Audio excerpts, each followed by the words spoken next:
शुरुआत कर लेते हैं एशियाई बाजारों से और आज काफी अच्छी शुरुआत होते हुए दिखाई दे रही है। एक्सजेक्स निफ्टी इस वक्त पॉजिटिव है और बाकी इंडाइसेस भी देखेंगे तो यहाँ पर भी जापान के बाजार 144 अंकों की तेजी यहाँ पर भी देखने को मिल रही है। वहीं हांगकांग, कॉस्पी और शंघाई के बाजार देखेंगे तो यहाँ पर हल्की कमजोरी है और लाल निशान में शुरुआत होते हुए नजर आ रही है। हांगकांग के बाजार देखेंगे तो वहाँ पर करीब 264 अंकों की गिरावट है और चीन के बाजार भी 6 अंकों की मामूली गिरावट के साथ सपाट ही कारोबार कर रहे हैं। लेकिन एक्सजेक्स निफ्टी इस वक्त पॉजिटिव साइंस दिखा रहा है। हरे निशान में 17,780 के ऊपर के लेवल्स यहाँ पर देखने को मिल रहे हैं एक्सजेक्स निफ्टी के।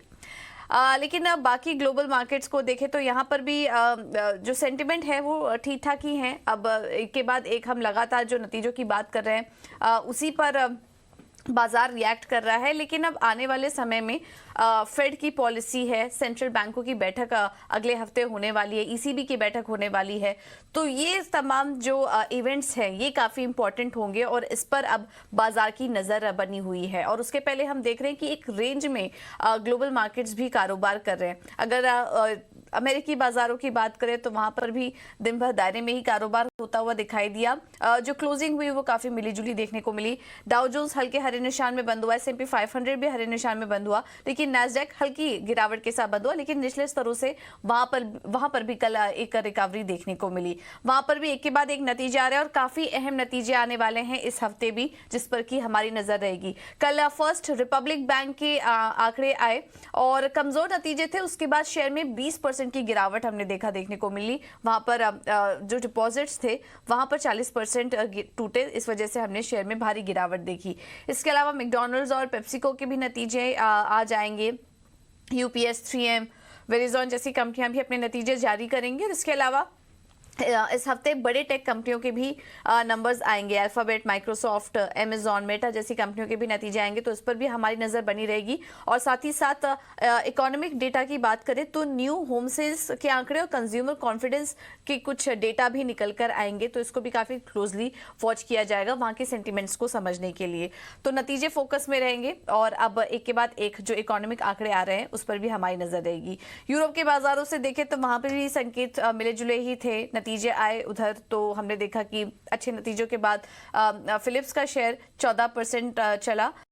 वहीं क्रेडिट स्विस के भी नंबर्स आए और करीब 160 साल का जो इतिहास रहा है उसमें हमने देखा कि क्रेडिट स्विस अब आखिरी बार अपने नतीजे घोषित करेगा, क्योंकि अब टेक ओवर हो चुका है यूबीएस की तरफ से और अब यूबीएस के भी नंबर्स आने वाले हैं, तो वहां पर किस तरह के बयान आते हैं उस पर हमारी नजर बनी रहेगी। इसके अलावा ईसीबी की तरफ से भी कुछ बयान निकल कर आ रहे हैं। ईसीबी के ऑफिशियल्स की तरफ से अगले हफ्ते वहां पर भी बैठक है और वो कहीं ना कहीं अब इंडिकेट कर रहे हैं कि ब्याज दरों में जो बढ़त का दौर है वो जारी रहेगा जब तक महंगाई कंट्रोल में नहीं आ जाती। हाँ, क्वांटम थोड़ा कम रहेगा, नंबर्स ऑफ हाइक कम रह सकती हैं, लेकिन जो बढ़त का दौर है वो अभी होल्ड नहीं करेंगे, वो आगे भी जारी रहेगा। और इसी तरीके के कुछ बयान फेड ऑफिशियल्स की तरफ से भी आ रहे हैं कि अभी महंगाई की जो समस्या है वो कम नहीं हुई है और आगे ब्याज दरों में बढ़त जारी रहेगी।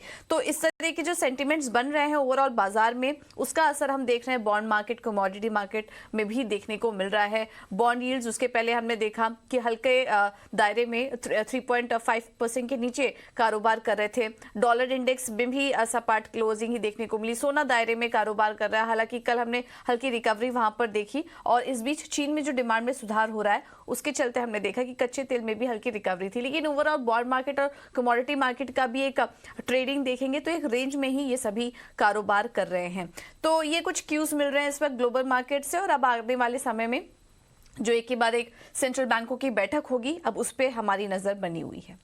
चलिए अब आगे बढ़ते हैं। ये तो बात हुई ग्लोबल मार्केट की, लेकिन अब एक बार एफआईआईज और डीआईएस के आंकड़े समझेंगे। उसके बाद हम देखते हैं कि भारतीय बाजारों में आज क्या करके चले। और कैश मार्केट की बात करें तो एफआईआईज ने 412 करोड़ की बिकवाली की है। डीआईएस की तरफ से खरीदारी हुई है 1177 करोड़ की। इंडेक्स फ्यूचर में 1113 करोड़ की खरीदारी का आंकड़ा है विदेशी निवेशकों का। और इंडेक्स ऑप्शन की बात करें तो यहाँ पर 11,700 से ज्यादा की बिकवाली का आंकड़ा है एफआईआईज की तरफ से। तो यहाँ से भी क्यूज ठीक ठाक ही मिल रहे हैं। तो इन तमाम क्यूज को देखते हुए, एशियाई बाजारों की चाल को देखते हुए आज क्या करें भारतीय बाजारों में, क्योंकि कल तो हमने देखा कि शानदार तेजी थी। बाजार बंद होते होते बैंक निफ्टी की तरफ से तो शानदार सपोर्ट था, 500 अंकों से ज्यादा की तेजी वहां पर दिखी और उसके चलते निफ्टी में भी अच्छी तेजी आई, करीब 100 अंकों से ज्यादा की तेजी निफ्टी में थी और सेंसेक्स ने भी क्लोजिंग जो दी वो 60,000 के ऊपर की क्लोजिंग सेंसेक्स में भी देखने को मिली। तो कल का मोमेंटम काफी स्ट्रांग था आखिरी कुछ घंटे। अब वो आज भी रैली जारी रह सकती है या नहीं, ये समझ लेते हैं और हमारे साथ अब बात करने के लिए नितिलेश पावस्कर जुड़ चुके हैं फोन लाइन पर। Nitilesh, thank you so much ET now स्वदेश को समय देने के लिए। आज क्या करें भारतीय बाजारों में, कल की जो रैली है वो क्या आज भी कंटिन्यू रह सकती है या फिर अभी थोड़ा कॉशियस हो जाना चाहिए, क्योंकि इस सीरीज की एक्सपायरी भी होने वाली है इसी हफ्ते। तो क्या करें भारतीय बाजारों में आज? Good morning ma'am. पहले तो मैं एक चीज कहना चाहूंगा कि मुझे ये रैली है थोड़ा सा डाउटफुल लग रहा है इतने साल के एक्सपीरियंस से, क्योंकि यहाँ पे फ्रेश बायर्स को ऐड किया जा रहा है और मुझे लग रहा है कि जब तक मार्केट 17,650 के ऊपर है तब तक बुल्स अपनी पोजीशंस को होल्ड कर सकते हैं। लेकिन गलती से अगर 17,650 के नीचे क्लोजिंग आता है तो मुझे लग रहा है कि 16,800 से लेकर 16,500 जो लो है वो एक बार हम लोग जरूर टेस्ट करेंगे। तो ऊपर में हमें फ्रेश पोजीशंस नहीं बनानी है, जो भी कुछ लॉन्ग्स होंगे वो इंट्राडे में पोजीशंस को कट करना पड़ेगा। अप्रैल में जनरली हम लोगों ने देखा है अप्रैल 28 से लेके मई का पहला वीक में एक अच्छा खासा करेक्शन देखने को मिलता है और मुझे लग रहा है कि वो करेक्शन अभी चालू होगा, मे बी आज से होगा या फिर कल से होगा, वो देखने की बात होगी। लेकिन स्टॉक स्पेसिफिक अगर हम लोग देखेंगे तो कुछ स्टॉक्स अच्छा परफॉर्म करे तो वहां पे आप ब्रेकआउट के ऊपर ट्रेड कर सकते हो। लेकिन इंडेक्स के ऊपर मैं एक चीज कहना चाहूंगा, 17,650 एक लक्ष्मण रेखा की तरह देखे, इसके नीचे जाता है तो अपनी लॉन्ग को कट कर लेना और शॉर्ट में पोजीशंस क्रिएट कर लेना। तो ये लेवल बाइंग का नहीं है, यहाँ पे अपनी पोजीशंस को बुक करें।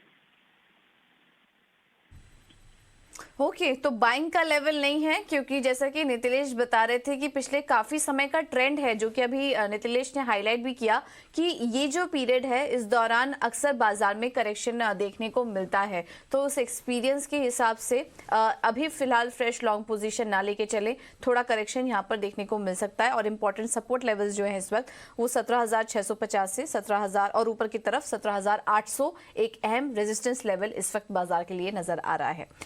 नितिलेश, इसके अलावा स्टॉक स्पेसिफिक रणनीति क्या अपना के चले? मैम स्टॉक स्पेसिफिक अगर हम लोग बात करेंगे तो टाटा मोटर्स में हम लोग बिकवाली प्लान करेंगे। 475 के नीचे हम लोग शॉर्ट क्रिएट करेंगे। 480 82 का एक स्ट्रिक्टली स्टॉप लॉस रखेंगे। नीचे में जो टारगेट प्लान करेंगे वो पहला टारगेट होगा 450 के आसपास का और दूसरा हम लोग टारगेट प्लान करेंगे 440 का। और मुझे लग रहा है कि टाटा मोटर्स में जो नीचे गैप पेंडिंग है उसको गैप फिल करेगा और एक सेलिंग का प्रेशर हमें देखने को मिल सकता है। मारुति, टीवीएस मोटर इसमें एक करेक्शन देखने को मिला है, तो टाटा मोटर्स के भी एक अभी थोड़ा सा करेक्शन पेंडिंग है, वो करेक्शन हो सकता है। ओके, ठीक है, तो टाटा मोटर्स में भी एक करेक्शन देखने को मिल सकता है कल की तेजी के बाद और 460